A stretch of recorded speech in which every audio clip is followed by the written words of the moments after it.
হাৰমতিৰ ৰঙাডি ৰিজাৰ্ভত হাতে হাতে উচ্ছেদৰ জাননী লৈ জনতাৰ প্ৰতিবাদ।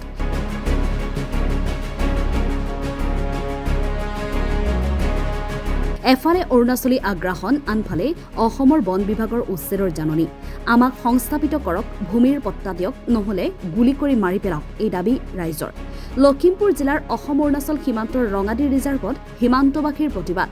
নিৰ্বাচনৰ প্ৰাক্ষণত জাৰি কৰা বন বিভাগৰ উচ্ছেদৰ জাননী নিৰ্বাচনৰ পিছতেই সীমাবাসীক বিতৰণ কৰাত জাঙুৰ খাই উঠিছে।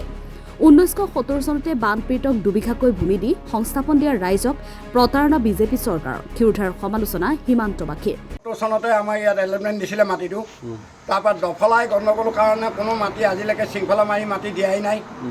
আমি য'ত বহি আছোঁ তাত দিগৰং পানীয়ে যেতিয়া আমাক বানপানীত 1973 চনত বানপানীয়ে প্লাটনত চব মানুহবোৰ মাৰি লৈ গ'ল, গৰু ছাগলী যি সম্পত্তি আছে চব উটুৱাই লৈ গুচি গৈছিলে।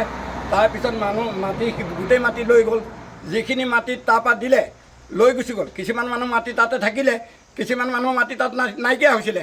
নাইকিয়া হোৱাৰ কাৰণে আবেদন নিবেদন কৰাৰ কাৰণে আমাক এই 11ঘৰীয়া ব্লকত এটা ব্লক বান্ধি দিছিলে, দুবিঘাকৈ ভেটি মাটি দিছিলে, বাদ বাকী মাটি 88 বিঘা মাটি আমাক উলিয়াই দিম বুলি ইয়াত বহাই দিলেহি।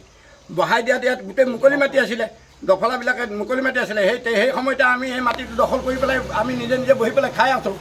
আজি ইমান বছৰ হ'ল, 1978 চনৰ পৰা সেই মাটিটো দখল কৰি খায়ে আছোঁ। ঘৰত এতিয়া আজি 13 তাৰিখে এই ইংৰাজী 13/2024 আহি পেলাই আমাক ফৰেষ্টই মানে নটিচ দিছে যে আমি ইয়াৰ পৰা উঠি যাব লাগে বুলি। গতিকে মই সেইকাৰণে মই জনাইছোঁ যে উক্ত কামখিনি আমাক সোনকালে চৰকাৰে কৰি দিয়ে। গাঁওখনৰ ৰঙাই, গোটেই গাঁওখন ৰঙা দি যাব বুলি আছে। এতিয়া মানে আগত নাজানিছিলোঁ যে এইটো মাটি প্লেন ষ্টেচনত পৰে বুলি আমি নাজানো। আমাক যেতিয়া মানে খাজানাটো দিছে তেতিয়া 2 নম্বৰ প্লেন ষ্টেচন বুলি দিছে, পাছতহে দিছে। আগত যদি জানিলোঁ হয় আমি নাজানিলোঁ। ঠিক আছে, যি হ'লেও আনি থাকি এতিয়াও আনিয়ে আছে। আজি 5 বছৰ আগতে গেটখন আনি পেলাই ইয়াত লগাই দিয়েহি। আমি গাঁও ৰাইজে তাৰ ৰক্ষাৰ কাৰণে গাত গেটখন তাত থাকিলে, এতিয়া যদি এই দেশৰ পৰা যদি আমি যদি ফৰেষ্টই আমাক উঠাই দিয়ে, তেতিয়া এই মাটি বাৰী আকৌ অৰুণাচলে গোলাজুলিলৈকে লৈ ল'ব। গতিকে এই কথাবিলাক আমি জনাইছোঁ আপোনালোকক। সেইকাৰণে আমাক সোনকালে সুব্যৱস্থা এটা কৰি দিব লাগে বুলি আমি অনুৰোধ কৰিছোঁ। লখিমপুৰৰ পৰা আতুল নিয়োগৰ ৰিপৰ্ট, আছাম ফ্ৰণ্ট।